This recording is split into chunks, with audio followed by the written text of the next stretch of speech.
coming for the trophy. See it's courtside, I kick it by the nosebleeds. Everybody knows me. Every year I watch the draft and seeing the number one guy go by, I wanted to be in that person's shoes. I put a word, put a word. Oh my goodness! Oh, is that pretty? A human highlight reel. On the team, put the team on my back. And we living on our dreams, yeah, we don't do complain. Coming to you live on Pier 17, the Seaport District of Manhattan, brought to you by Chase. Welcome back to Jalen Jacoby. Jalen, who joins us right now on the program? A terrific prospect, a better young man who's going to make a name for himself in the NBA, just like he did in this year's NCAA tournament. Please welcome Jason Preston to Jalen and Jacoby. I appreciate you guys having me, man. It means a lot. Thank you. Oh, thank you so much for taking the time. Right here, Jalen Jacoby, we've been big fans of yours, tracking you for a while. You've had a very interesting journey from high school to prep to Ohio U. Explain to the people that aren't familiar sort of what that process was like for you to get to this spot ready for the draft. You want the whole thing? Absolutely. Your entire journey, no doubt about it. The ups, Okay, the downs, your journey, my brother. I got you. I know you've overcome a lot. And I know how much this means to you. So please let the world know your journey and how you've overcome. Yes, sir. So, I started playing basketball when I was 4 years old. Was always playing around the house.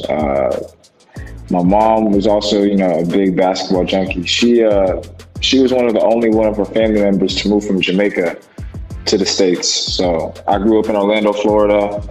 Like I said, was always playing basketball, local rec centers, parks, my house. Like whenever I could, I was playing. And like I said, forward to all the way up to high school, I was always playing basketball whenever. And, freshman year, sophomore year in high school, I played on JV, had pretty good seasons there at JV. And then things, started to really change my junior year. Right before the start of that, my mother sadly passed away from lung cancer. There was a little falling out between, my side of the family and my stepdad. So lost that relationship a little bit. Then my cousin, my mom's sister's son, moved down from Jamaica to, come live with me in Orlando. I lived also with two other family friends to finish my high school career. And, it was tough at first, but, I had a great support system and everybody who was in Jamaica, my aunt, uncle, cousins, and then obviously people who were living with me as well. Justin Morgan, Brian Whitaker, and Russell Whitaker, they were just very helpful for me at the time, and I'm very thankful for them. But, in terms of like basketball at that time, I'm not really playing a whole lot. On varsity, I was really small, and on my JV years in high school, I was really just a shooter because, like I said, I was really small. I was coming off pin downs, and I really tried to, add more things to my game, but it didn't really, work out too much for me. And people were telling me that I should, do other things, have a backup plan besides playing basketball. And I just really, really love basketball, so I want to do something else involved with it. So, I wrote about basketball. I don't know if you guys are familiar with Fansided, the app. Mm-hmm. Of course. What's it called? And Jalen, I know you're a big Detroit Pistons fan. Detroit basketball! And Tayshaun Prince is my guy too. Tell him the story about that as well. He's a journalist. No, for sure. I love Tayshaun. Being skinny players, I loved watching them growing up. But if I couldn't play basketball, I wanted to stay within the game. So I figured I'd write about it, and I wrote a couple articles on Fanside about the Pistons, and I could voice my opinion on them. And it was something I really liked. I actually had a couple articles that go on Bleacher Report. So that was something I was going to do. Like I said, through my high school career, I wasn't playing at all, wasn't doing anything. So I was committed to that. I was going to go to the University of Central Florida, which is like 10 minutes away from my house. I graduated high school. I was already majored in journalism over there. I was taking summer classes. And then one day, one of my friends asked to go play in an AU tournament. And I was like, sure. He needed a fifth player. And I was like, sure, that'd be awesome. I get to play 40 minutes and stuff. It sounds fun. So tournament plays out, and I played really, really well. Played really well. We probably beat some teams we probably shouldn't have. And it was a really good 2 tournaments because it was one tournament after the other.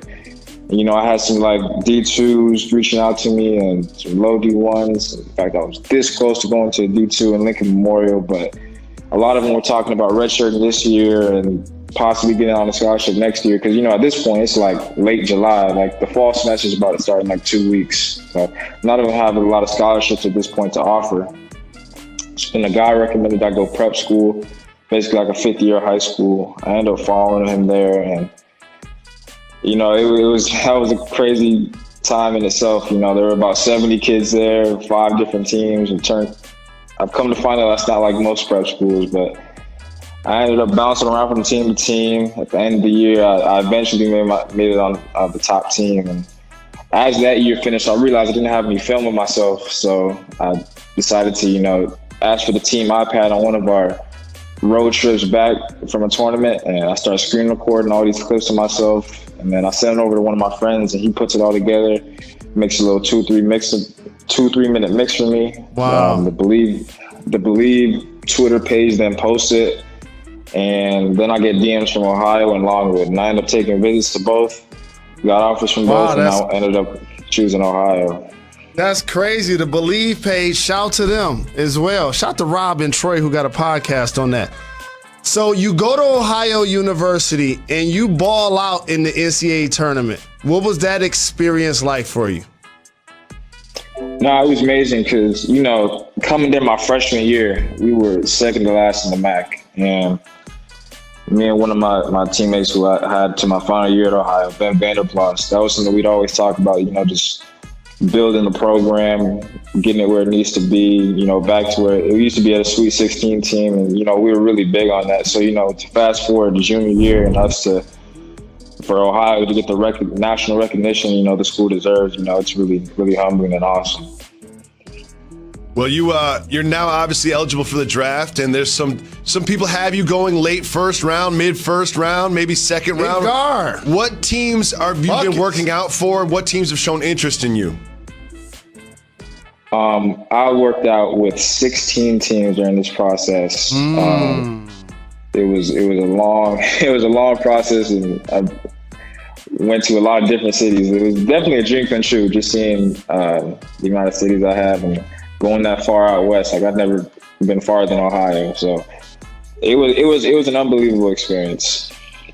Well deserved. Looking forward to watching you get drafted, doing work in the league, and eventually having your own show like this one. Saying this was a roster issue, just saying this was a strategic issue, that's not really fair. Again, you have Durant and Lillard and Tatum. You have a couple of guys actually do what they do best, what they're paid $100 million for, and the U.S. wins this game at the end of the day.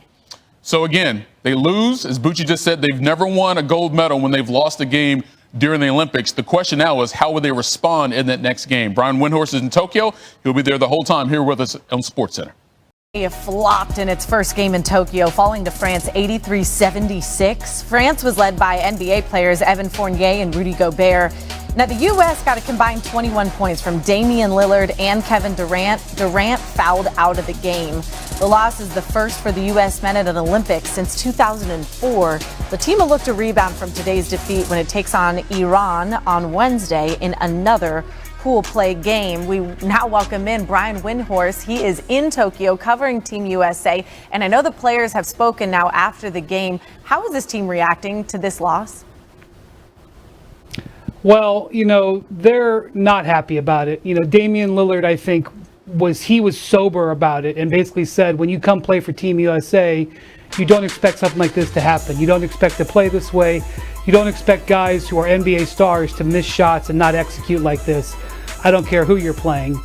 Greg Popovich took a different tact, crediting the opponent, which is fine. But even in a game where Kevin Durant has foul trouble, Kevin Durant goes to the bench and you come back with Jason Tatum, an all-NBA player. So obviously the French played well in this game, but the Americans did not execute, did not get it done.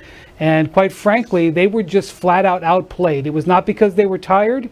It was not because the French have some sort of special magic.